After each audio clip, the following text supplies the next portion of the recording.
Lisa's here with us today, and she was suffering with a frozen shoulder for about a good 6 months. Her arm, this arm here, was, show me the level, it was that level, and anything above that, Lisa, was excruciatingly painful. I couldn't lift up any higher. Immediately after the procedure, where was the arm? And how long did that take? All of 5 minutes? 5 minutes. The thing is, even though we're able to restore your range of motion very quickly, in a short period of time with the revolutionary Trigenics frozen shoulder dissection procedure, certain changes will have taken place in the musculature, the tendons, and even the nerve supply of your shoulder because of the immobility and the lack of use due to the frozen shoulder syndrome. That means that over about the next 6 weeks, you're still going to be needing to do specific exercises on a daily basis, more frequently in the first 3 days, but you're going to need to do them on a daily basis in order to be able to make sure that that frozen shoulder doesn't return, because there are certain kind of sticky adhesions that develop in the shoulder, and we don't want to give them a chance to come back again. You don't want to have the procedure done a second time unless it's really needed. And because you want to be able to basically carry on your life without any restrictions or without any pain whatsoever. So that's going to need about 6 weeks of specific exercises that we're about to go through right now for your full recovery. Okay, the first thing that you need to be doing in the first 3 days, for 3 days, on the hour, every single hour, for 3 days following your procedure, is the wall climb. Now, there are some patients that the procedure is so incredibly successful that they don't need to do the wall climb. They can simply raise their arm up and down. But if it's painful still after the procedure, and you feel that it's somewhat difficult to actually lift your own arm without any assistance, you will do the wall climb. Let's do the wall climb first. The wall climb involves you standing exactly perpendicular to the wall, facing in a perpendicular direction from the wall, with your arm directly out at your side. Directly out at your side. So you're not standing this way, you're standing this way. Now the most important thing to do is to simply crawl up, pulling yourself up the wall with your fingers. Now as you do that, you step into the wall more and more and more until you finally get to the top of the wall. Now remember, this was the frozen shoulder that Lisa just had treated and corrected only a month ago. Okay, so here she is. Now, some of you may only be able to get up to here. There may be a little gap here. What you want to be doing is you want to be, when you get up to the top, as high as you can possibly get, you want to be pushing down against the wall, using the muscles on the underside of your arm to try to push down against the wall for 6 seconds as hard as you can. So she's going to push down against the wall for 6 seconds. 1,000, 2,000, 3,000, 4,000, 5,000, 6,000. And then, actually let's start here. Okay, let's try that again. Go ahead. And so you breathe, first you breathe in through your nose and stomach. And as you're breathing out, you do your pushing. As you breathe out, control your breath, make a little sound to be able to control it like this. So she's going to be breathing out. As she breathes out, she's pressing down. 1,000, 2,000, 3,000, 4,000, 5,000, 6,000. Now when she finishes pressing, she'll try to push herself into the wall a little bit further to lessen this gap that's here that you may have. Okay? And she'll try to get up a little bit higher immediately after she stops pushing and breathing. Then she's going to start again, breathing in, out, pushing, pushing, pushing, pushing, pushing, pushing, pushing, pushing, and relax. And then she tries to push herself to the point where she's completely against the wall in the manner that she is now, with absolutely no space between her and the wall. And then she continues to push from that position. And going again, breathing in, and out, 1,000, 2,000, 3,000, 4,000, 5,000, and 6,000. What she'll do then is she'll step away from the wall, keeping the hand there. And now what she's going to do is she's going to lower her arm herself slowly. There will be certain places without the help of the wall. Now in some cases you may at a certain point need the help of the wall, in which case you'll come down the wall crawling. If you don't need the help of the wall, then do it on your own. coming down slowly. There will be certain range of motions that will be painful and difficult to do, and there will be other ranges that will be easy. If you don't need the help of the wall, don't use the wall. If you need the help of the wall, use it. Now, some of you will just be able to do this. And if you're able to do that, what you're going to do is you're going to do this at least 25 times once an hour. Okay? Once an hour. You're also going to do this forwards 25 times once an hour. Okay? If you can't do that unassisted, then you're going to use the wall as well to crawl up in that direction. Going up, all the way up, all the way up, all the way up, all the way up, and you're going to do the same procedure, only in this position. The next procedure you're going to do is you're going to turn around completely, all the way around, all the way around, more, turn, just relax your arm, turn around, put it down, and back against the wall. The procedure that you're going to do now, let's say this was her good arm, okay? We're going to use the arm that was worked on, and she's going to put it as far back against the wall as possible this way, holding her hand back against the wall. And then she's going to try to touch the other shoulder to the wall and bring the other hand up and back. What she's going to do now, she's going to push this hand backward as hard as she can into the wall. 1,000, 3,000, 4,000, 5,000, 6,000, and relax. And then she's going to do it again and push it back into the wall. Push the hand, push the hand, push the hand. If there's some difficulty doing that, she can actually help herself. She can hold her wrist with the other hand, pushing it down. Try to keep the shoulder back as far as possible so this arm will be straighter. Okay? And then she's going to push against her own hand in this direction. She's going to hold it. You need to use the whole hand. Breathe. Push. 1,000, 2,000, 3,000, 4,000, 5,000, 6,000. And then she's going to try to keep it there and always try to bring this opposite shoulder back as far as possible. But unfortunately, of course, you can't contort your body quite that much.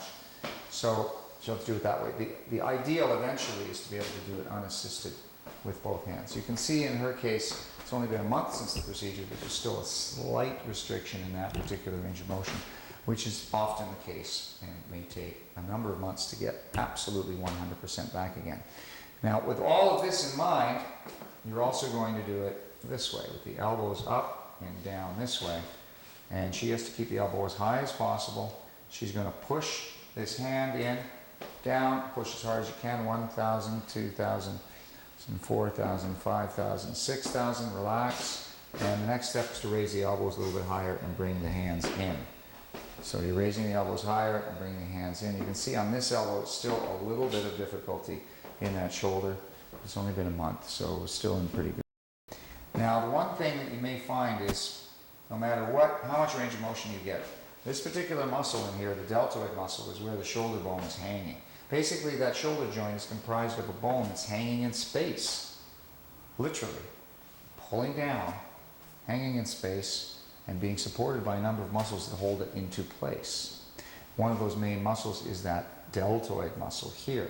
Unfortunately, because of the nature of the human body, that deltoid, after your procedure, is still under a lot of stress because of the fact that it's holding the arm up. And because of that, it's the last one to heal.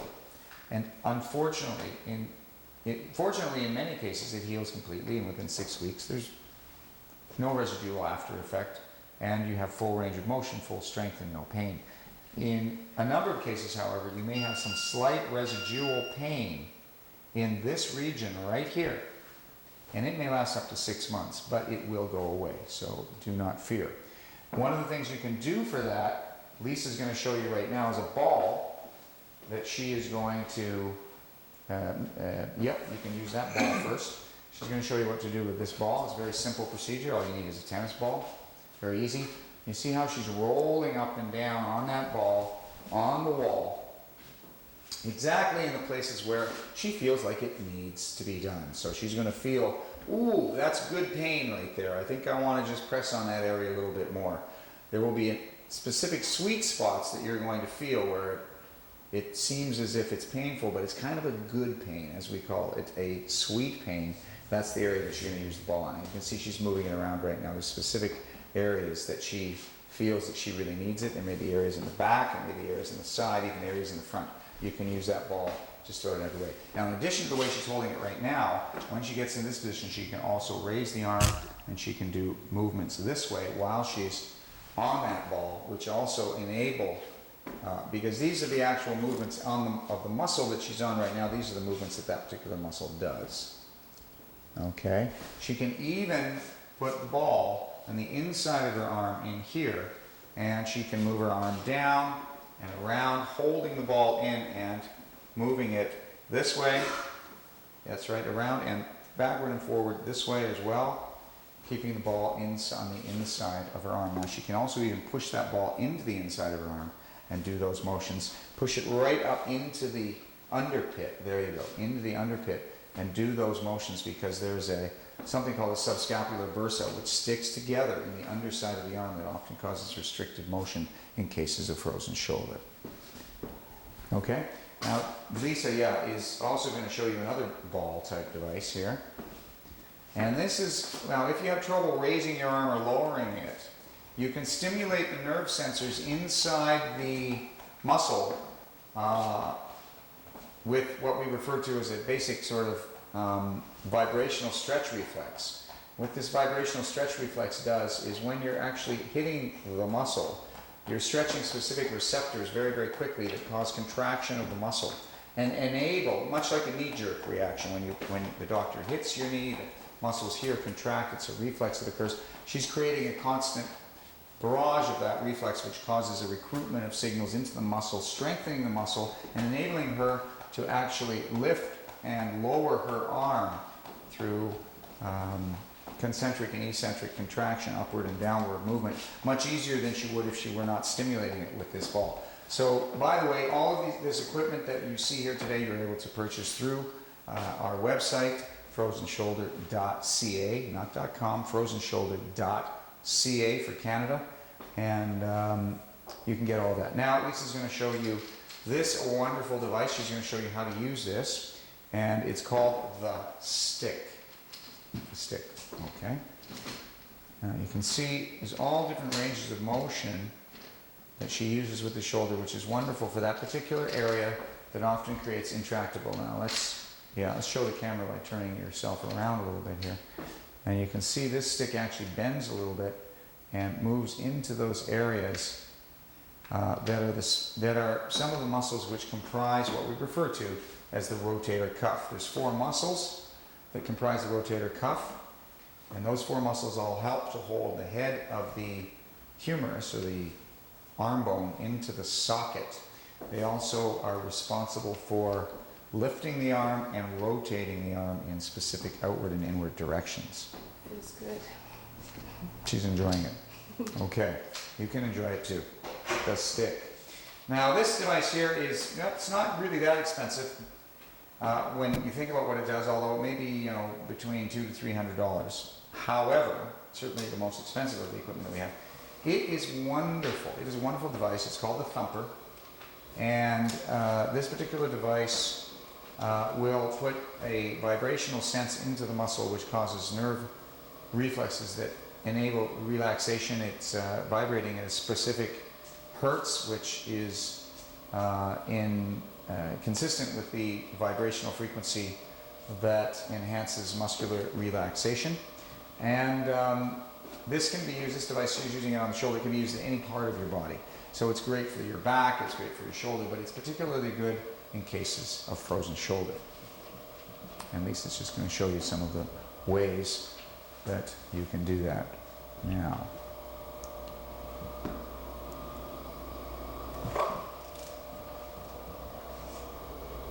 Really, really good.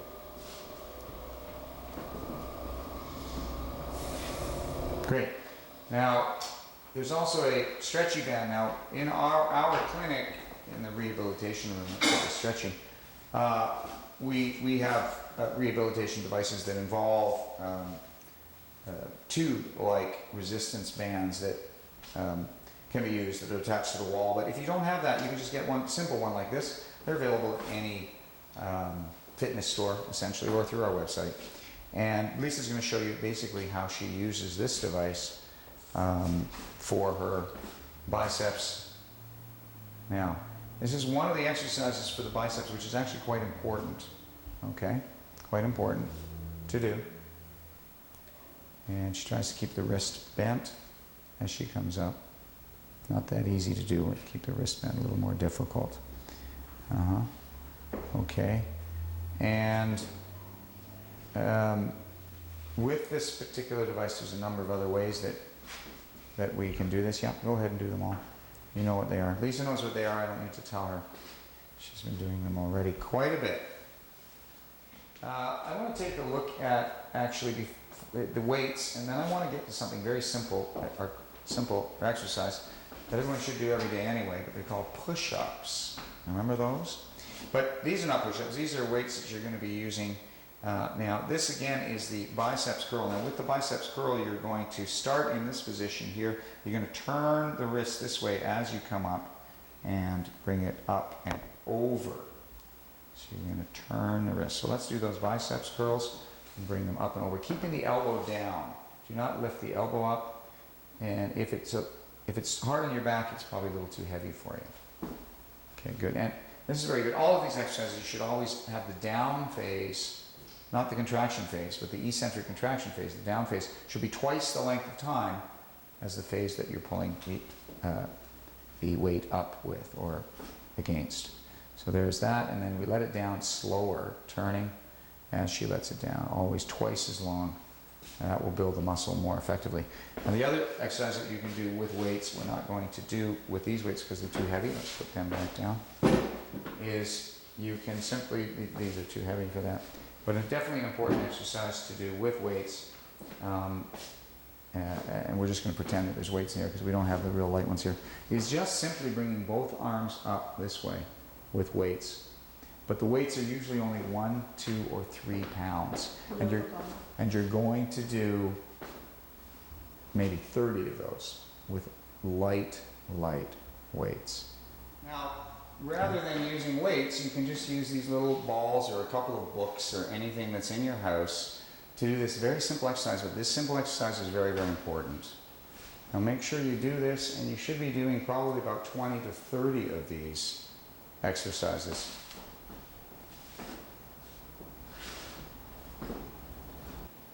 And you should also be doing them to the front and to the side with the elbows bent this way.